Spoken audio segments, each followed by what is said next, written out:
JDU के पूर्व विधायक गुलाम रसूल के सेना वाले बयान पर केंद्रीय मंत्री अनुराग ठाकुर ने पलटवार किया। दरअसल गुलाम रसूल ने कहा था कि केंद्र सरकार अगर पाकिस्तानी आतंकवादियों से डरती है तो 30% मुस्लिम युवकों को भारतीय सेना में जगह दे। उनके इस बयान पर केंद्रीय मंत्री अनुराग ठाकुर ने कहा कि खेलों और सेना में जाति व धर्म के आधार पर नहीं बल्कि काबिलियत के आधार पर भर्ती होती है।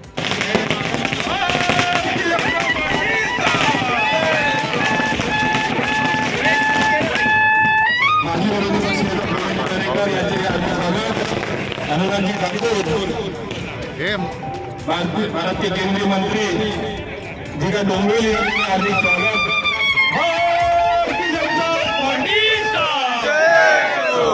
कल्याण के हमारे कार्यकर्ता बहुत मेहनती भी हैं और इस लोकसभा क्षेत्र में भारतीय जनता पार्टी संगठनात्मक रूप में, लोकप्रियता के रूप में और मजबूत हो, उस पर हम लगातार प्रयास कर रहे हैं।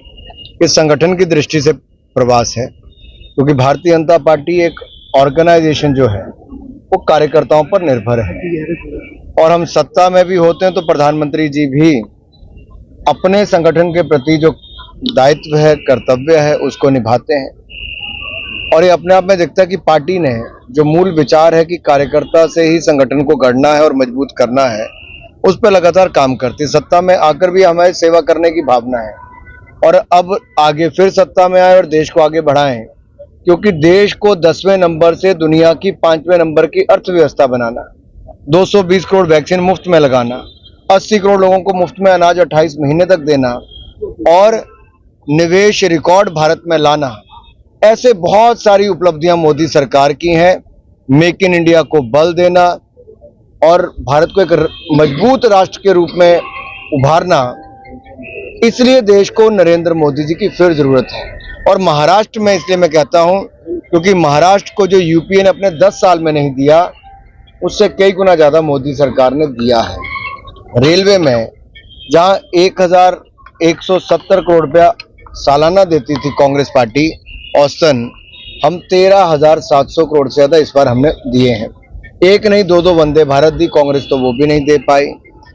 सड़कों की बात करूं तो 1 लाख करोड़ रुपया आज लगभग महाराष्ट्र की सड़कों पर खर्च हो रहा है। मेट्रो से लेकर बाकी योजनाओं तक दिल खोलकर मोदी सरकार, भारतीय जनता पार्टी और शिवसेना बाला साहब ठाकरे जी की, इनके लिए पूरी तरह से एक तरह दिल खोल के सब कुछ कर रही है और आगे भी करेगी। सर, हा श्रीकांत शिंदेचा मतदारसंघ आहे आणि तरी सुद्धा भाजपा याच्यात दौरे करतायत, तर श्रीकांत शिंदे भाजपामधून लढणार आहेत की भाजपा या मतदारसंघावर दावा करणार आहे? आप इसकी चिंता छोड़ दीजिए कि कौन यहां से लड़ेगा या यहां वाला वहां से लड़ेगा। मिलकर लड़ेंगे, जोरदार ढंग से लड़ेंगे और पहले से बड़ी जीत दर्ज करेंगे। सर, गुलाम रसूल ने आज एक दावा केला आहे की जर केंद्र सरकारला शक्य होत नसेल तर मुस्लिम मुलांना सैन्यामध्ये भरती करा आणि आतंकवाद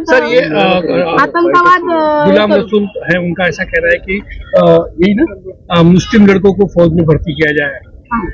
देखिए, देश में चाहे खेल की टीम हो या सेना हो, कोई आपकी जाति धर्म देख के नहीं, काबिलियत के आधार पर उनको रखा जाता है और वहां पर रहते भी।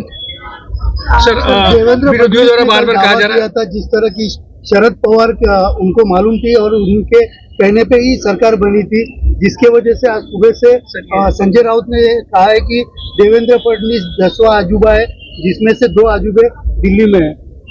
ये शपथ विधि को लेकर पूछा गया है। शपथ विधि हुई थी ना पहले अजित पवार से, तो शरद पवार के कहने पर वो शपथ विधि हुई थी ऐसा? जिनके बयान की आप बात करते हो विश्वास कौन करता है? अभी अपने जवाब दें, जहां पे देने घोटालों के उतना कर दें तो काफी। सर, विरोधी द्वारा बार-बार कहा जा रहा है कि ये सरकार गिर जाएगी, कुछ दिन में गिर जाएगी। चलिए, वो ये उम्मीद लगा के बैठे। अगर उनकी यही उम्मीद है तो मुझे लगता है उनको निराशा ही हाथ लगेगी। ये सरकार गिरेगी नहीं बल्कि और मजबूती के साथ महाराष्ट्र का विकास करेगी। सर, स्मार्ट सिटीच्या माध्यमातून केंद्र सरकारने एवढा निधी दिलाय, मागच्या दौऱ्यात पण तुम्ही पालिका प्रशासनाशी चर्चा केलेली, तर आता तुम्ही आल्यानंतर येताना तुम्हाला त्यात काही बदल दिसलेत का? आणि मैं इस बार संगठन की ही ज्यादातर मीटिंगें कर रहे हैं, लेकिन पिछली बार मैंने डिपार्टमेंट के साथ भी मीटिंग की थी और जिन जिन कामों को गति देने के लिए कहा था उसमें काफी प्रगति भी है अगले दौरे में जो अधिकारी हैं उनसे भी बैठक अगले दौरे में